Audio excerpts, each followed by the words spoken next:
Hello guys, in today's video I'm going to show you how to fix Fall Guys loading screen problem.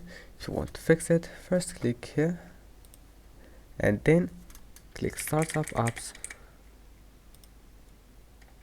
Turn off all the applications that you don't want it to start when you start your PC, and don't turn off something like Audio Manager, and just turn off the applications that you know what they do. Now click here and then go to GeForce Experience, check for updates and make sure to install the latest update that you can find, and then go to background apps and turn off the first option. Restart your PC and your problem must be fixed. Don't forget to like and see you in the next video.